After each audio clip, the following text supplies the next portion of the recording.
सृष्टि बचपन से ही दिखने में सुंदर नहीं थी, लेकिन अमीर बाप की बेटी सृष्टि पर उसकी मां जान छिड़कती। मेरी बेटी कितनी प्यारी है।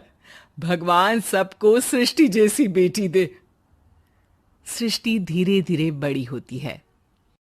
एक दिन सृष्टि की सहेली कहती है, तू दिखने में कितनी अजीब सी है, लेकिन मैं जानती हूँ हम सब में सबसे अच्छी शादी तो तेरी ही होगी। तेरे पापा अमीर जो हैं। और बता नहीं सकते यार, दहेज तो हर कोई देता है। ये क्या ज्यादा ले जाएगी अपने पति के लिए? अरे बड़े शहर में कोठी है इसके पापा की। अरे पापा की है ना, कौन सी इसकी है? इसकी होती तब तो कोई भी लड़का इससे शादी कर लेता। अरे पापा की मतलब पापा की है तो मेरी ही है ना? किसने कहा? अब तेरी तो तब होगी ना जब तेरा भाई ना हो। वैसे भी शादी के बाद सारी प्रॉपर्टी भाई के नाम होती है। सृष्टि समझ जाती है कि उसे किसी भी हालत में माँ बाप की सारी प्रॉपर्टी को अपने नाम करना है, लेकिन कैसे? एक दिन सृष्टि का भाई शीनू कहता है, बहन क्या कर रही है? तुझसे एक बात करनी है। अरे हाँ हाँ करना, मैं तो तेरी बहन हूं। बहन मेरी लाइफ में ना एक लड़की है, बहुत अच्छी है। मैं सोच रहा हूँ माँ और पापा से बात करूँ शादी के लिए। सृष्टि को समझ में आ जाता है कि भाई की शादी होते ही भाभी उसे एक दिन भी घर में बर्दाश्त नहीं करेगी। क्या बात है भाई, बताना कौन है वो? यार वो बहुत अच्छी लड़की है, पढ़ी लिखी है, मेरे साथ जॉब भी करती है। बस एक प्रॉब्लम है। हाँ, प्रॉब्लम? क्या प्रॉब्लम है भाई?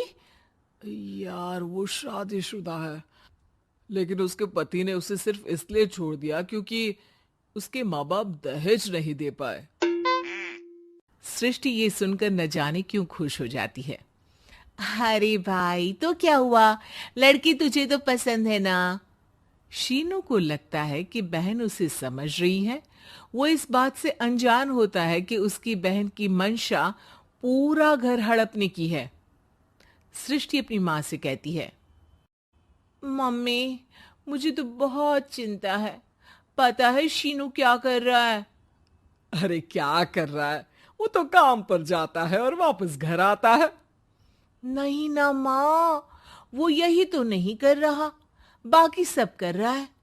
आपको पता है उससे प्यार है, और वो भी एक शादीशुदा लड़की से। ये क्या हो गया? मैं सोसाइटी में क्या मुंह दिखाऊंगी? अरे तेरे पापा तो यही कहेंगे कि मैंने ही उसे बिगाड़ दिया है। माँ देखो, मेरी बात मानो, पापा पर भी विश्वास करने की जरूरत नहीं है। अब आप ही बताओ, पापा इतनी देर घर के बाहर रहते हैं क्यों? बोलो।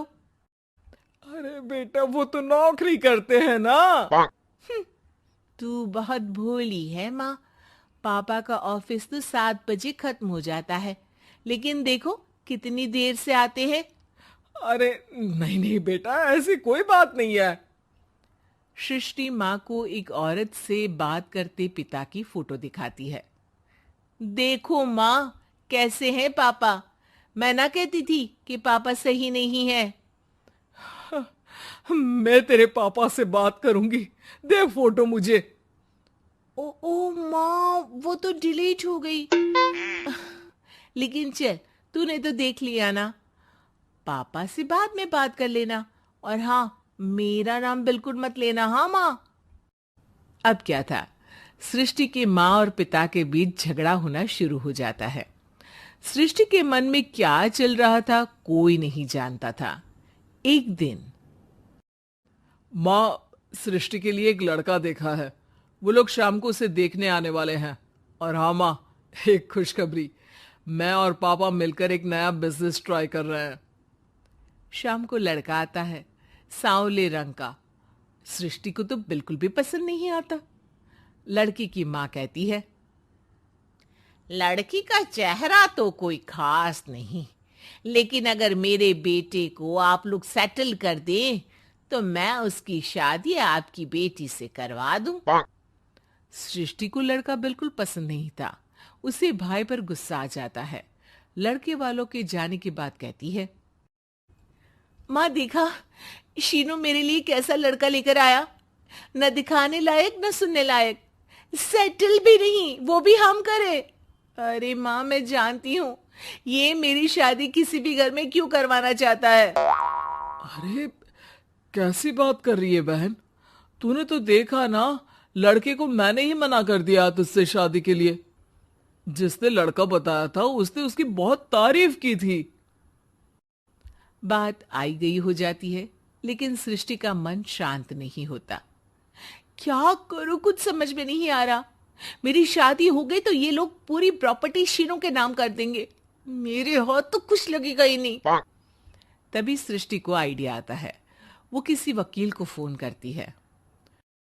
जी देखिए, अगर आपके मम्मी पापा का तलाक हो जाता है तो आपके पिता की आधी प्रॉपर्टी आपकी माँ के नाम हो जाएगी, फिर उसे वो किसी को भी दे सकती है। सृष्टि अब माँ को बेटे के खिलाफ भरती है। माँ शीनू पर नजर रखा करो, वो जिस लड़की के प्यार में है ना वो शादीशुदा है। यहाँ आएगी सारा पैसा रुपया जमीन जायदाद सब हड़प लेगी। पापा का भी हाल तुमसे छुपा नहीं है। ऐसा ना हो कि मैं और आप एक दिन सड़क पर भीख मांगे।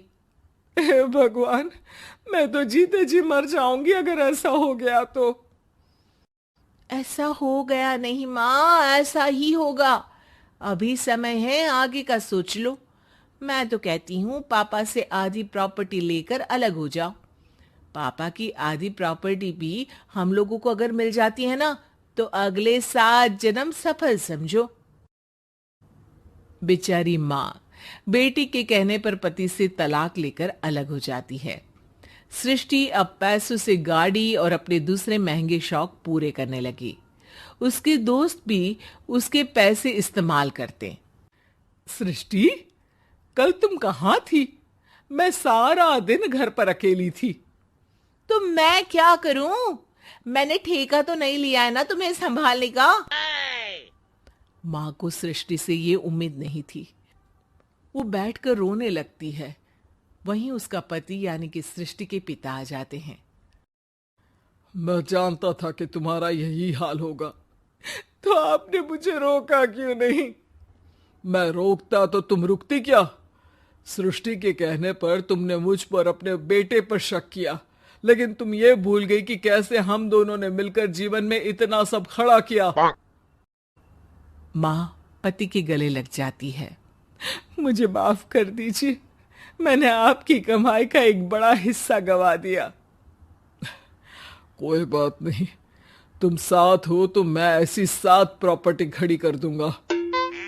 तभी वहां सृष्टि आ जाती है रोते हुए। माँ, मयंक ने मुझे छोड़ दिया। वो बोल रहा था जब तक मेरे पास पैसे थे तब तक ही वो मेरे साथ था। पापा, माँ, मुझे माफ कर दीजिए।